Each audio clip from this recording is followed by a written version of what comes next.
Hello everyone, welcome back to my YouTube channel अभी mathematics. तो last lecture में हम लोगों ने केस 1 के बारे में डिस्कशन किया था। केस 1 का क्वेश्चन कैसे सॉल्व करते हैं, उसका CF और PI कैसे निकालते हैं, राइट। तो आज के इस लेक्चर में हम लोग लेक्चर नंबर 5 में हम लोग बात करेंगे case number 2 and case number 3 के बारे में। केस नंबर 2 और केस नंबर 3 क्या कहती है, Q of x is equal to sine of AX, एक minute, Q of x is equal to sine of AX और कॉस AX, ठीक है। अगर इस तरह का केस है कैसे सॉल्व करते हैं। और तीसरा केस क्या है, Q of x is equal to x power m है, राइट। चलो पहला केस का क्वेश्चन देखते हैं। क्या है क्वेश्चन, ये है। तो पहले इसको सिंबॉलिक फॉर्म में लिख दो। ये डिफरेंशियल इक्वेशन फॉर्म में है, तो इसको सिंबॉलिक फॉर्म में कैसे लिखते हैं, कैपिटल D के लिए सिंबॉलिक फॉर्म क्या आ जाएगा, d/ds को d मान लो। तो d/ds को d मान लो तो d² हो जाएगा, ठीक है, प्लस और d/ds को d और ये y को 1 मान लो और ये हो जाएगा cos 2x, राइट। अब इसको 4 ऑक्सिलरी इक्वेशन निकालते हैं। 4 ऑक्सिलरी इक्वेशन, इसको सिंबॉलिक फॉर्म में डिफरेंशियल इक्वेशन के फॉर्म में लिख दो। m² plus m plus 1 is equal to 0। Clear है। अब इसको स्प्लिट करो। स्प्लिट देखो, स्प्लिट नहीं हो रहा है। 1 है यहाँ पे, 1 को मल्टीप्लाई करने पर m आना चाहिए और जोड़ने पर भी m आना चाहिए, नहीं होगा। तो इसमें क्या लगाएंगे, श्रीधाचार्य रूल लगाएंगे। श्रीधाचार्य रूल क्या कहती है, -b plus minus under root b² minus 4ac upon में 2a। याद है फॉर्मूला, ये 8 क्लास का चीज़ है। d² माइनस b क्या है, b हम क्या एज्यूम किए, b क्या है इसका कोफिशिएंट, c क्या है ये और a क्या है इसका कोफिशिएंट। तो b हमारा 1 है तो -1 एक बार प्लस लो, b² 1 अब 4ac, दोनों a और c दोनों 1 है तो 4 बचेगा और 2a क्या है 1b, तो सिर्फ 2 आएगा, ठीक है। तो d क्या आ जाएगा हमारे पास, -1 प्लस 1 माइनस 4 तो -3, तो -3 अगर यहाँ माइनस बाहर आएगा तो आयोटा आएगा और 2। तो फाइनली इसका रूट कितना आ गया, -1 plus under root 3/2 iota. Clear है। एक प्लस के लिए एक माइनस के लिए ले लो, 1 माइनस रूट 3/2 आयोटा। तो ये कौन सा रूट हुआ, रियल एंड इमेजिनरी या फिर इमेजिनरी एंड डिस्टिंक्ट। तो उसका CF कैसे लिखते हैं, क्या था CF का फॉर्मूला, क्या था जल्दी बताओ। CF का फॉर्मूला था e⁻∝x into C1 cos αx plus C2 sin βx, ठीक है। तो CF, अब देखो यहाँ पे αx क्या था, C1 e⁻∝x क्या था, अल्फ़ा। देखो अल्फ़ा प्लस माइनस बीटा कैसे मान लोगे, अल्फ़ा ऐसा मान लो इसको। अल्फ़ा क्या है हमारे पास, ये है 1/2 है, ठीक है। ये अल्फ़ा प्लस बीटा क्या है, √3/2। अल्फ़ा बीटा कैसे मानते पता है, अल्फ़ा किसको, रियल पार्ट को, बीटा किसको, इमेजिनरी पार्ट को। इसको मैंने डिवाइड कर दिया 3/2 और -1/2, देखो, ठीक है। इसको ऐसे डिवाइड कर दिया,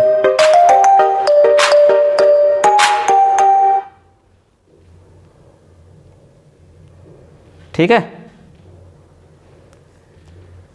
सॉरी फॉर डिस्टर्बिंग। चलो यहाँ पे क्या था, e⁻∝x फॉर्मूला था, तो ये रियल पार्ट हो गया, ये रियल पार्ट, ये इमेजिनरी पार्ट, राइट। तो इमेजिनरी पार्ट को क्या मानेंगे, बीटा, और रियल पार्ट को क्या मानेंगे, अल्फ़ा, ठीक है। तो C1 cos αx plus C2 sin βx। तो C1 αx क्या था 1/2, तो e⁻⁻ -x/2 हो जाएगा। 1/2 से मल्टीप्लाई होता है -x/2 होगा ना। C1 cos αx यानी कि अल्फ़ा क्या था हमारे पास, ये है, तो क्या हो जाएगा -x/2, ठीक है। और ये क्या हो जाएगा C2 साइन बीटा क्या था √3/2, तो √3/2x। तो ये हमारा हो गया CF, ठीक है। ये हमारा क्या हो गया CF, यहाँ तक क्लियर है, आसान है। ये इमेजिनरी पार्ट का क्वेश्चन था। चलो अब इसका PI निकालते हैं। तो 4 PI आसान है निकालना, क्या है, पहले इसको स्टैंडर्ड फॉर्म में लिख दो। PI is equal to 1 upon function of D into क्या था cos 2x। अब देखो दूसरे केस में क्या करते हैं हम लोग, फंक्शन ऑफ D इसको ना लेते बजाय इसको लेते हैं। इस जो सिंबॉलिक फॉर्म में हम लोग लिखते हैं ना, साइन का, कॉस का, जो भी आएगा सेकंड केस के लिए, वो फंक्शन ऑफ D इसको अज्यूम करते हैं। क्यों अज्यूम करते हैं, मैंने बताया था, D² क्या पुट करते हैं, -a²। ठीक है। तो क्योंकि डी स्क्वायर लेना पड़ेगा, यहाँ पे डी स्क्वायर है इसलिए डी स्क्वायर ले रहे हैं इस इक्वेशन में पूरा। तो D square plus D plus 1 लेंगे यहाँ पे, तो 1 upon D square plus D plus 1 clear into cos 2x, ठीक है। अब क्या पुट करते हैं यहाँ पे, केस देखिएगा, केस नंबर 2 मैंने बताया था डी स्क्वायर जगह क्या पुट करते हैं माइनस ए स्क्वायर, तो पुट कीजिए डी स्क्वायर की जगह माइनस ए स्क्वायर। अब ए क्या है हमारे पास 2 है, एक्स का कोफिशिएंट देखते हैं ए, ठीक है, एक्स का कोफिशिएंट क्या है 2 है, तो ए इक्वल टू 2। अब पुट करो 1 अपॉन, पहले लिखो यहाँ P I equal to 1 upon D square जगह माइनस ए स्क्वायर, यानी माइनस ए का स्क्वायर, तो ए क्या है 2 है, तो 2 का स्क्वायर क्या होगा 4, तो माइनस माइनस प्लस 4, तो यहाँ पे ऑलरेडी चल रहा है, तो क्या हो जाएगा -2 का स्क्वायर प्लस 2 प्लस 1, ठीक है, इंटू कॉस 2x, ठीक, इंटू कॉस 2x।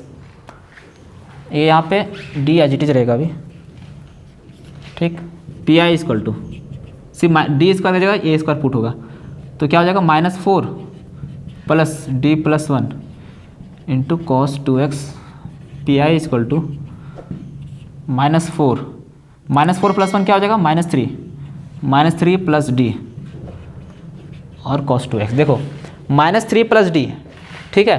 अब यहाँ पे क्या किया, डी की जगह क्या पुट करना है, यहाँ पे अपन ने तो डी स्क्वायर की जगह 2 पुट कर दिया, डी स्क्वायर की जगह माइनस ए स्क्वायर पुट कर दिया, तो ए क्या था हमारा 2 था, तो ए की जगह 2 पुट कर दिया तो -4 आया, राइट।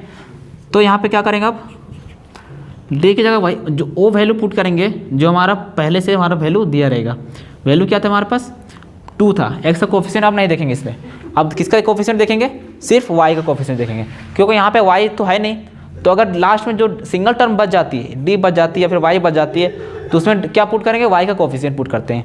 वाई का कोफिशिएंट क्या है 0 है, कुछ नहीं, तो डी की जगह क्या पुट करो 0, तो -3 प्लस 0 और cos 2x, P I equal to क्या आ गया हमारे पास, ये आ जाएगा -3 प्लस 0 -3 आएगा, तो क्या हो जाएगा कॉस 2x/3। ये हो गया आंसर पी आई का आंसर हो गया। अब जनरल सॉल्यूशन निकालते हैं।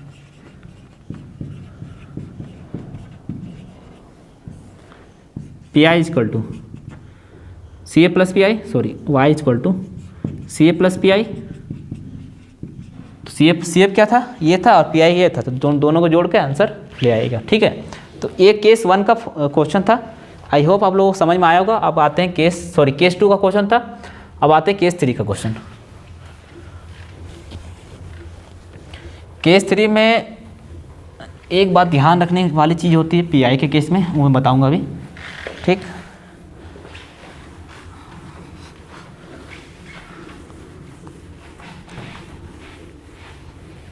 चलो हाँ, कहाँ थे अपन, एक देखता हूँ केस नंबर 3 का question.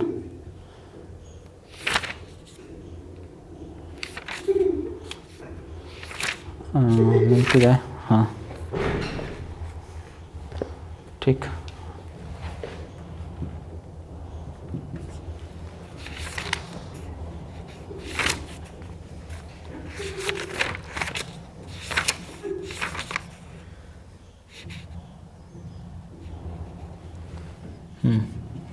D square Y upon में D X square -4 D Y by D X plus 3y is equal to X square, ठीक है। इसका ये गिवन डिफरेंशियल इक्वेशन क्या निकालना है, सी एफ और पी आई निकालना है, सॉल्व करने यानी कि। तो पहले इसको सिंबॉलिक फॉर्म में लिखो, क्या होती है, क्या हो जाएगा D square -4d plus 3, Y को 1 और डी बाई डी एस को कैपिटल डी मानना है, ठीक है। तो ये इसका क्या आ जाएगी सिंबॉलिक फॉर्म। अब इसको फॉर ऑक्सिलरी इक्वेशन को लिए, फॉर ऑक्सिलरी इक्वेशन क्या आ जाएगी, D square -4d plus 3 is equal to 0, ठीक है। अब डी स्क्वायर, अब इसको तोड़ो, कैसे टूटेगा, D square -3d -d and plus 3 is equal to 0, तो डी और डी -3 -1 और ये क्या हो जाएगा D-3, समझे। D-3 आएगा यहाँ पे कॉमन, इन दोनों में से D-3 आएगा और D-1 बच गया ये, ठीक है। अब D-3 D-1 इसका रूट निकाल दो 0 से इक्वेट करके, तो D = 3 आ गया और D-1 = 0 आ गया, तो D = 1 आ गया। क्लियर है, 2 रूट आ गए, वो भी क्या है, डिस्टिंक्ट रूट है, रियल एंड डिस्टिंक्ट। तो रियल एंड डिस्टिंक्ट के लिए CF का फॉर्मूला क्या बनता है, C1 e⁻α1x, α1x क्या है 3x हो गया, C2 e⁻x हो गया। तो यह क्या आ गया, CF का फॉर्मूला आ गया, CF आ गया इसका, ये हो गया क्या इसका CF। अब PI का मेन चीज़ PI, 4PI = स्टैंडर्ड फॉर्म लिखो पहले, 1/f(d) इंटू क्या था, x² था, ठीक है। एक क्वेश्चन और देख लेता हूँ मैं इसके रिगार्डिंग, अगर होगा तो। क्वेश्चन तो नहीं होना चाहिए, चलो दिख जा रहा नहीं आता, ठीक है। चलो यहाँ तक क्लियर है। चलो PI निकालते हैं हम। देखो इस केस का क्वेश्चन में कैसे PI निकालते बताएं। इस वाले केस में क्या करते हैं, लीस्ट डिग्री टर्म लेते हैं। लीस्ट डिग्री टर्म इसका क्या है, x² है, तो इसका और लिस्ट क्या हो सकता है, एक पीछे का टर्म लेते हैं।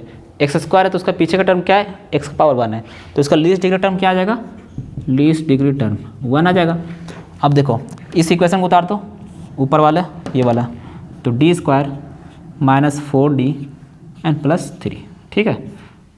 अब क्या करो, D की जगह 1 पुट कर दो जो लीस्ट डिग्री टर्म निकाला है, तो D 1 - 4 + 3, ठीक है। देखो पुट करने के बाद क्या आ जा रहा है हमारा, 1 - 4 -3 एंड +3 0 आ जा रहा है। तो 0 आने के केस में क्या करते हैं हम लोग, मैंने बताया था लास्ट वीडियो में, डिफ्रेंशिएट करते हैं, राइट। तो इसको डिफ्रेंशिएट कर देंगे नीचे वाले फंक्शन को एक बार, 1/d² क्या डिफ्रेंशिएशन क्या होगा 2D और 4D का डिफ्रेंशिएशन 4 आएगा और +3 का 0, यहाँ पे x² चल रहा है। PI 1/d की जगह 1 पुट कर 2 - 4 और x² PI 1/-2 और यहाँ पे x², PI क्या हो जाएगा -x²/2, खत्म PI इसका। अब जनरल सॉल्यूशन,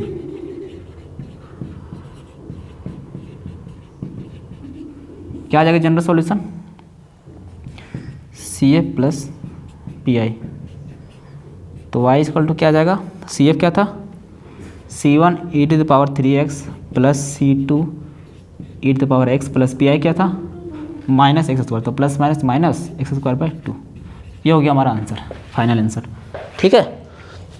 तो इजी था, CF और PI तीनों केस के बारे में बताया, क्वेश्चन कैसे सॉल्व करते हैं, PI उसका कैसे ऑक्सिलरी इक्वेशन निकाल कर उसका CF फाइंड आउट करते हैं, ठीक है।